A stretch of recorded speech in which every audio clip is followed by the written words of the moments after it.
Ser conscientes de la fragilidad de nuestra existencia en un mundo que tiene la potencia de aniquilar la vida de tantas formas posibles genera miedo.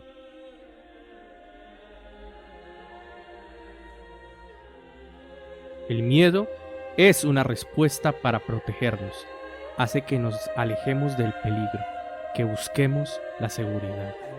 Para muchos, la idea de un Dios es reconfortante porque promete seguridad en ese mundo hostil, justicia en un mundo demoledor.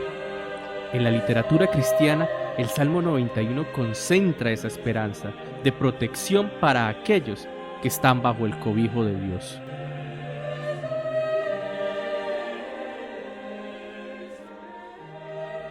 Algunos escépticos aceptan que la idea de Dios reconforta, pero señalan que conlleva a una actitud pasiva de las personas frente a las causas terrenales de los problemas y en muchos casos terminan justificando expresiones políticas que se convierten en parte del problema.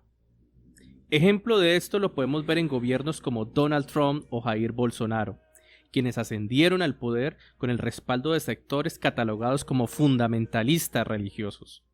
Y sus acciones negacionistas de problemas fundamentales, como la pandemia y hasta el cambio climático, han recibido aplauso de esos sectores ultrarreligiosos, con consecuencias que aún no se han podido determinar del todo.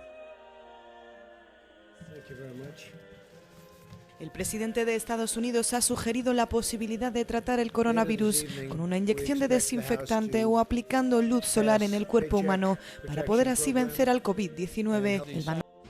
Y Jair Bolsonaro sigue desafiando la pandemia y generando polémica donde la verdad no hay polémica. No se puede polemizar con una cuestión de salud tan grave como lo que está viviendo la humanidad con el coronavirus. Lo cierto es que inició una campaña para que la gente rompa con la cuarentena en Brasil y lo hizo a través de la red social Twitter. ¿Qué hizo Twitter? Le borró los mensajes. Con 136 muertos y 4.200 casos, Brasil mira con preocupación el avance de la pandemia, aunque el doble discurso esgrimido por su gobierno frente a la cuarentena amenaza con entorpecer la lucha contra el coronavirus. Mientras el presidente Jair Bolsonaro pregona la vuelta a la normalidad, su ministro de Salud, Luis Enrique Mandetta, promueve el aislamiento social, denunciando la gravedad de la crisis. Más ejemplos de cómo esta lógica religiosa interfiere con medidas sanitarias se puede ver en la actitud de muchas iglesias que resistieron hasta último minuto a cerrar sus puertas y de otras que están presionando para que se les permita ir a sus reuniones porque según ellos no puede haber congregación virtual. Israel se topa con un problema en su lucha contra el bicho: judíos ortodoxos. Como tantos otros países, en el resto del mundo, Israel ha impuesto severas restricciones al movimiento y a los eventos multitudinarios durante las últimas semanas.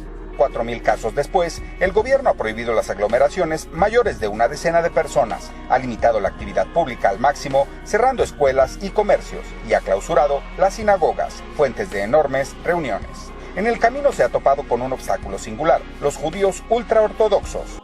¡Quiero ir a misa! ¡No se puede pasar! ¡Quiero ir a misa! ¡Quiero ir a misa! ¡Quiero ir a misa! ¡Quiero ir a misa! ¡No se puede pasar! ¡Queremos ir a misa! ¡Queremos ir a misa! ¡Queremos ir a misa! ¡Queremos ir a misa! ¡Queremos ir a misa! ¡Queremos ir a misa! Esta lógica, en manos de los fundamentalistas, los lleva a desestimar cualquier medida diferente a rogar y temer a Dios, e incluso a ver con desconfianza y hasta hostilidad cualquier medida que no encuadre con sus prejuicios místicos. No va a pasar. Tome lápiz y papel porque esto solo terminará cuando Dios lo decida. No importa lo que usted y yo hagamos, morirá el que Dios quiera y vivirá el que Dios quiera. Los médicos no encontrarán la cura hasta que Dios no lo decida. El papel de la religión y la religiosidad es un tema que toma fuerza en momentos de crisis. ¿La fe de las amplias masas se fortalecerá a causa del miedo?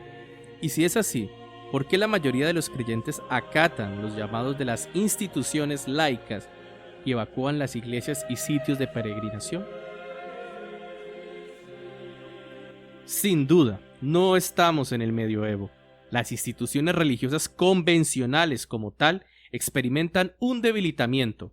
Por otro lado, agrupaciones no mayoritarias como los fundamentalistas protestantes o los islamistas empiezan a ganar fuerza en el escenario político, mientras que los sectores más liberales se diluyen en un caldo de individualismo, con su comodidad del Dios personal. Además, es cada vez más común que se estén encontrando o traslapando corrientes de pensamiento político de extrema derecha, posturas pseudocientíficas como los antivacunas y fundamentalismos religiosos. Miedo. Sí. Entonces, si usted es cristiano, usted no tiene por qué temerle. O nosotros hablamos de que Dios resucita muertos, pero no puede sanar el COVID. Sí. Hablamos de que el que habita el abrigo del Altísimo morará bajo la sombra del Potente, siempre y cuando no sea COVID. ¿Qué va a decir el impío de nuestra fe? Mentiras. Detrás de todo esto hay un grupo élite a nivel global. Lo creo. Que te está preparándose para poner una vacuna obligatoria. No quiero. Detrás de esa vacuna obligatoria poner un chip que se llama ID 2020, hecho por el señor Bill Gates. Que el señor Bill Gates. Pero también hay que tener en cuenta que la historia no se define necesariamente por lo que piensen u opinen en un momento dado las mayorías.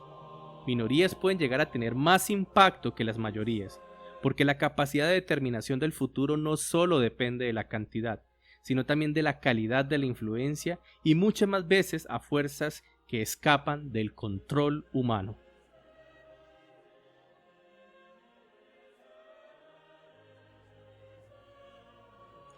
¿Qué podemos esperar con las instituciones religiosas cuando pase la cuarentena?